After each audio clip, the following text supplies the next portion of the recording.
Germanton Hospital pioneers in world-class orthopedic, cardiology and multi-specialty care. Top 3 in Hyderabad, top 10 in South India. Attapur, Hyderabad. Nagar లో సునీత అనే ఒక మహిళ మీద జరిగినటువంటి హత్య పాశవికంగా దారుణంగా ఆమె మాజీ భర్తనే చేసినటువంటి పరిస్థితి. ఇప్పుడంతా దాని మీదే చర్చ నడుస్తుంది. ఆమె 3 months ప్రెగ్నెంట్ అని కూడా చెప్తున్నారు. రెండో వివాహం చేసుకొని ఆమె రెండో హస్బెండ్ తో ఉంటున్నది. ఫస్ట్ అతని తోటి విడిపోయింది, కంప్లీట్ గా డైవోర్స్ కూడా తీసుకుంది. 2024 లోనే తీసుకునేది డైవోర్స్ కూడా. సో ఈ పరిస్థితుల్లో ఆమెని అతను ఇంటి లోపలికి వెళ్ళి అత్యంత క్రూరంగా చంపాడు. ఆ విజువల్స్ చూస్తుంటే భయం వేస్తుంది. అసలు ఈ కేసు ఫ్యాక్ట్స్ ఏంటనేది ప్రముఖ హైకోర్టు అడ్వకేట్ సుంకర్ నరేష్ గారిని అడిగి తెలుసుకుందాం.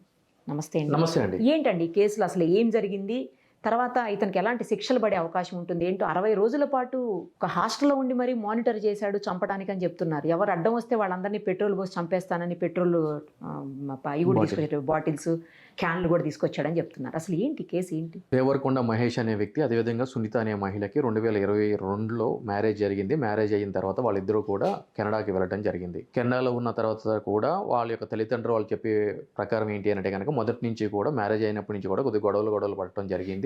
దానికి సంబంధించి ఆమె ఇండియాకి వచ్చేయడం జరిగింది. ఇండియాకి వచ్చేసిన తర్వాత అతని మీద ఇక్కడ డొమెస్టిక్ వైలెన్స్ కేసు, అదేవిధంగా గృహహింస కేసు ఇవన్నీ కూడా పెట్టడం జరిగింది. ఇబ్బంది పెడుతున్నాడు అని చెప్పి సదర్ పోలీస్ స్టేషన్లో, అదేవిధంగా లోకల్ కోర్టులో కూడా పెట్టడం జరిగింది. దీనికి సంబంధించి పోలీసు వాళ్ళు కేసు రిజిస్టర్ చేసిన తర్వాత అతనికి లుక్అవుట్ సర్క్యులర్ కూడా ఇష్యూ చేయడం జరిగింది. మొత్తం అన్ని ఎయిర్పోర్ట్స్కి, అదేవిధంగా పోర్ట్స్ కూడా చేసిన తర్వాత అతను ఇండియాకి వచ్చిన తర్వాత అతన్ని ఆ లుక్అవుట్ సర్కిల్ ఆధారంగా పట్టుకోవడం జరిగింది. పట్టుకున్న తర్వాత కూడా అతను రిటర్న్ తిరిగి ఇంకా కెనడా వెళ్ళలేదు. సో ఈ కేసులకు సంబంధించి రద్దు అవడం వల్ల యాక్చువల్గా పాస్పోర్ట్ రద్దు అవడం కాదండి, పాస్పోర్ట్ను కోర్టులో సరెండర్ చేపిస్తారు.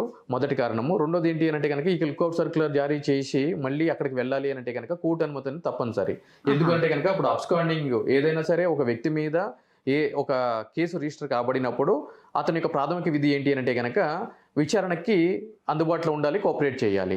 సో ఆబ్వియస్ ఇక్కడ లుక్అవుట్ సర్క్యులర్ ఎందుకు ఇష్యూ చేస్తారు అని అంటే కనుక ఎవరైనా ఒక వ్యక్తి ఇక్కడ నేరం చేసి తప్పించుకుని బయట దేశానికి వెళ్ళిపోయినా, లేదు అని అంటే కనుక బయట దేశంలో ఉన్నా కూడా అతను ఎప్పుడు ఇండియాలోకి వచ్చినా కూడా అది ఎయిర్పోర్ట్స్ ద్వారా కానీ వాటర్ రేవుల ద్వారా కానీ సదరు ఇమిగ్రేషన్ అధికారులకి ఏ పోలీస్ స్టేషన్లో అయితే కనుక కేసు నమోదైద్దో సదరు డీసీపీ ద్వారా ఒక లెటర్ అనేది పంపించడం జరుగుతుంది. ఇతని యొక్క పాస్పోర్ట్ నెంబరు, ఫోటో ఇవన్నీ ఉంటాయి అనమాట దాంట్లో.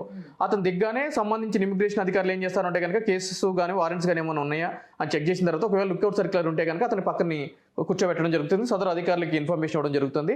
సదరు పోలీసు అధికారులు వచ్చి అతన్ని అరెస్ట్ చేసి తీసుకెళ్లడం జరుగుతుంది.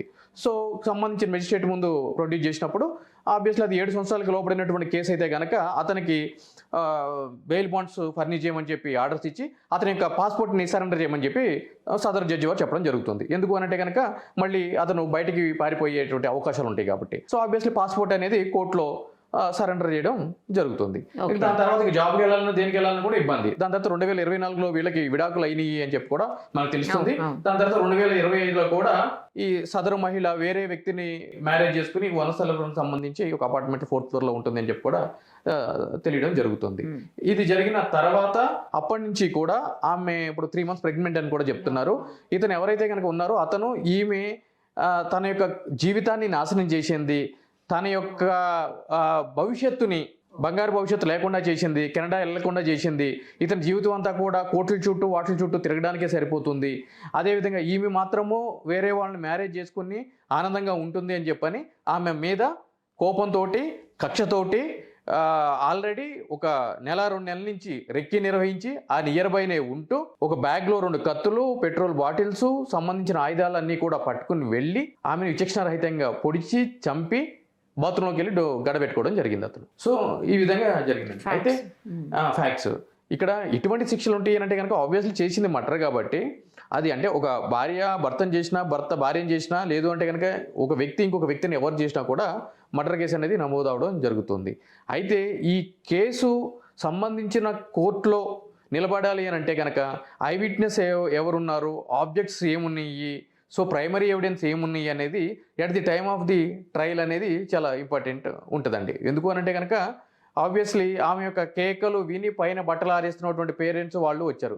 లోపలికి వెళ్ళి ఇతను ఆమెని చంపినప్పుడు ఎవరు చూశారు ఏంటి, ఇవన్నీ కూడా మ్యాటర్ ఆఫ్ ఫ్యాక్ట్స్ అండి. అదేవిధంగా పంచనామా ఏ విధంగా జరిగింది ఏంటి అనేది కూడా పోలీసు వాళ్ళు చేసేటువంటి ఇన్వెస్టిగేషన్ బేస్ చేసుకుని ఈ యొక్క కేసుకు సంబంధించి శిక్ష ఏ విధంగా పడుతుంది అనేటువంటి అంశం ఆధారపడి ఉంటుంది. ఓకే అండి, చూద్దామండి ఏం జరుగుతుంది అనేది. Thank you so much. Thank you.